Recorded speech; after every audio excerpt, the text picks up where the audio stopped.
Assalamualaikum warahmatullahi wabarakatuh.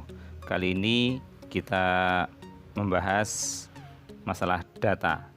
Jadi setiap hari kita tidak lepas dari yang namanya data. Macam-macam data itu bisa berupa angka seperti data tinggi badan, berat badan, jumlah pasien, dan lain-lain. Juga bisa berupa selain angka seperti data hobi, golongan darah, pekerjaan, dan lain-lain. Kemudian bagaimana cara mengumpulkan data? Yang pertama bisa menggunakan metode pengamatan atau observasi. Mengamati yang akan dicari datanya, bisa dengan alat ukur atau dihitung jumlahnya dan lain-lain. Kemudian juga bisa dengan cara wawancara, yaitu mewawancarai responden atau yang akan dicari datanya. Kemudian bisa juga dengan lembar isian atau angket atau kuesioner. Ini diberikan kepada responden untuk diminta untuk mengisi datanya, baru nanti direkap. Nah, setelah data terkumpul, biasanya akan disajikan dalam berbagai bentuk, bisa tabel, bisa diagram gambar atau diagram batang atau garis atau lingkaran. Nah, dalam bentuk diagram gambar ini contohnya seperti ini, ada tabel penjualan ini bulan Januari, Februari, Maret, April, jumlahnya sekian-sekian. Ini akan dibuat diagram gambar.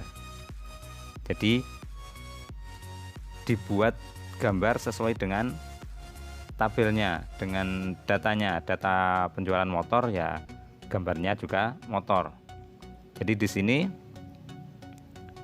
ini ada kelihatan pada bulan Januari ini ada 800 unit yang terjual. Maka di gambar ada 4 buah motor, karena satu motor mewakili 200 unit. Kalau ada 4 motor berarti 800 unit. Bulan Februari juga begitu, ada 1000 unit, maka ada 5 gambar motor. Bulan Maret juga ada 1000 unit, maka ada 5 motor.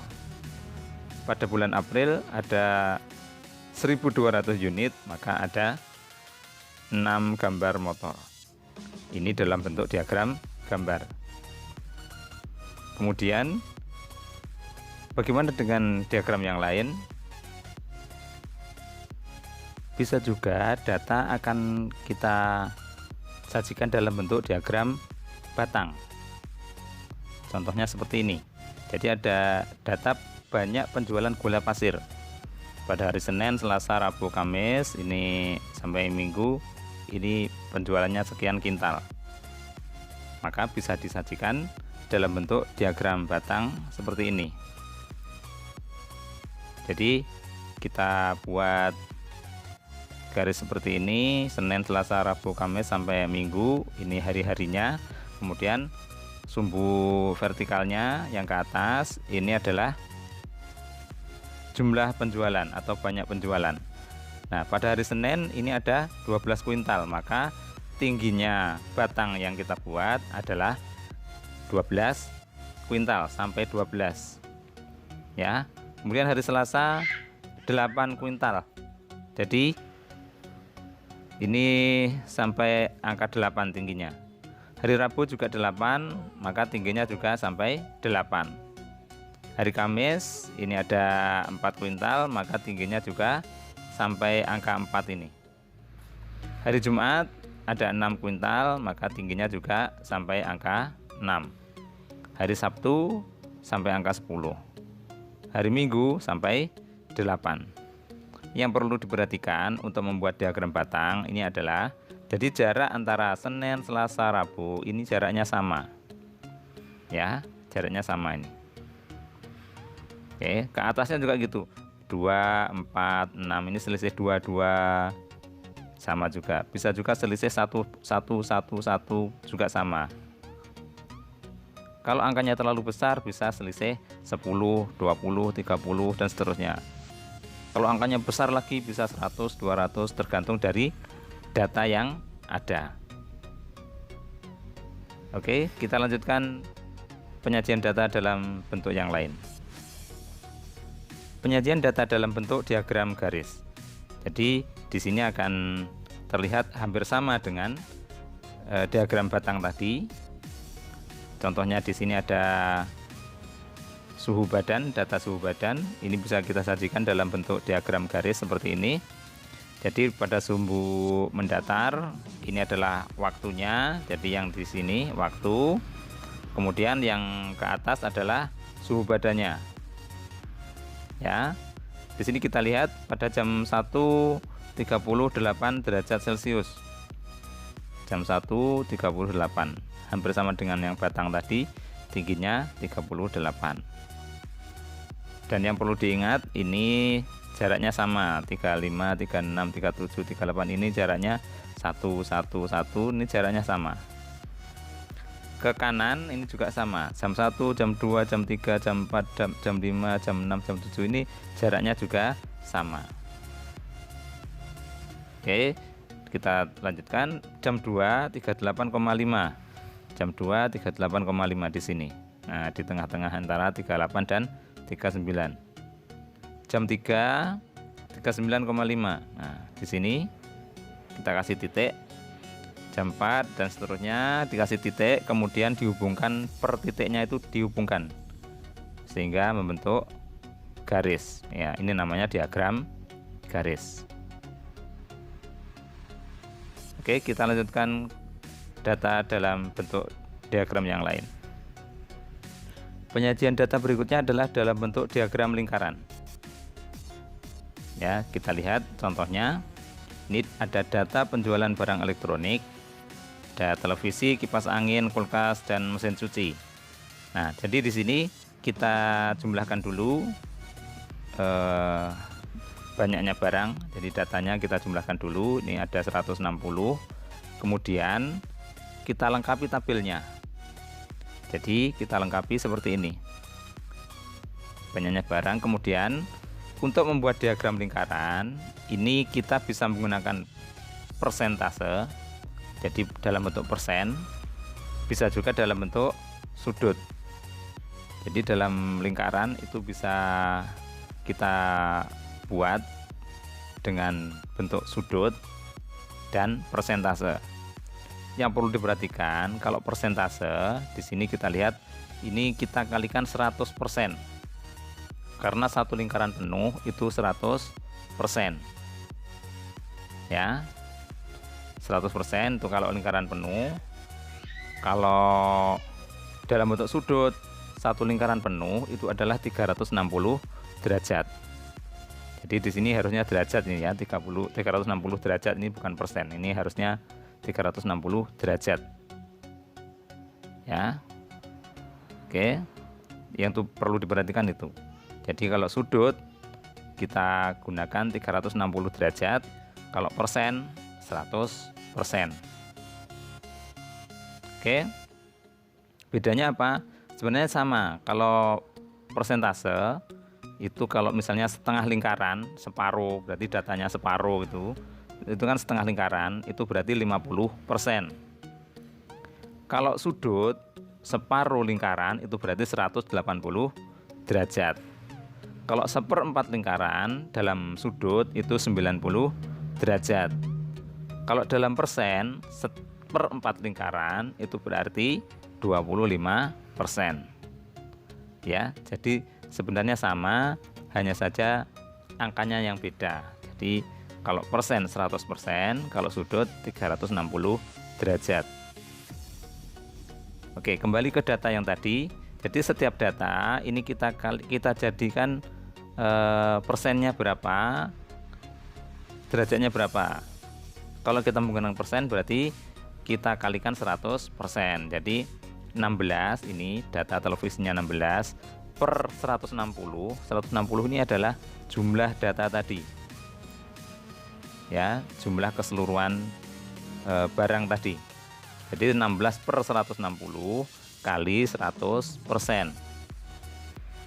Ya, ini kita hitung menjadi 10%. Jadi televisinya nanti adalah 10% kita gambar. Kipas angin ini 48 datanya. Maka kita kalikan 48 per 160. 160 ini adalah jumlah semuanya tadi, kali 100%. Hasilnya 30%. Kulkas 40 per 160 kali 100%, hasilnya 25. Mesin cuci 56 per 160 kali 100%, hasilnya 35%. Ya, itu kalau kita menggunakan persentase. Kalau menggunakan sudut hampir sama, hanya diubah ini menggunakan 360 derajat. Jadi 16 per 160 ini sama dengan persen tadi, 16 per 160, hanya saja ini kita kalikan 360 derajat. Ya, kalau derajat ini hasilnya 36 derajat. Untuk kipas angin 48 per 160 kali 360 derajat, hasilnya 108 derajat. 40 per 160 kali 360 derajat, hasilnya 90 derajat. Mesin cucinya 56 per 160 kali 360 derajat, hasilnya 126 derajat. Nah, setelah ketemu, ini sudah kita hitung semua. Ini tidak harus dua-duanya ya, hanya salah satu aja kalian pilih, nanti lebih mudah menggunakan persen atau derajat. Ya, tergantung dari angka-angka pada datanya ini, lebih mudah dihitung menggunakan persen atau derajat, nanti bisa dipilih. Nah, setelah ketemu berapa persen atau berapa derajat, baru kita gambar. Nah, kita gambar lingkaran. Ini menggunakan persen, yang sebelah sini ini menggunakan derajat. Kita buat lingkaran, bisa menggunakan jangka atau menggunakan alat yang lain. Kalau tidak punya jangka, nanti ada cara membuat lingkaran tanpa menggunakan jangka. Jadi di channel ini kalian bisa cari cara membuat lingkaran tanpa menggunakan jangka. Sangat mudah sekali, nanti bisa kalian cari. Nah, setelah digambar lingkaran, kemudian kita gambar per bagiannya. Yang paling mudah ini kita cari aja yang 25%. Nah, 25% itu kan seperempat lingkaran. Nah, kita gambar aja dulu. Nah, ini kulkasnya 25% kan berarti seperempat lingkaran. Oke, selanjutnya dicari lagi yang lebih besar dari 25%. Nah, ini ada 30%. Berarti kan 25% berarti seperempat lingkaran lebih sedikit. Nah, ini kipas anginnya. Kemudian yang kecil, paling kecil ini ada 10%. Nah, ini kita gambar di sini. Televisinya 10%. Sisanya mesin cuci. Oke, kalau derajat ini bisa dihitung, digambar. Ini 90 derajat, ini sekian derajat, malah lebih mudah dengan menggunakan busur lingkaran. Jadi diukur sudutnya. Nah, nanti bisa tepat kalau menggunakan derajat. Oke, bisa dipahami ya. Berikutnya ini ada beberapa soal, nanti bisa kalian kerjakan sebagai latihan dan akan kita bahas pada video selanjutnya.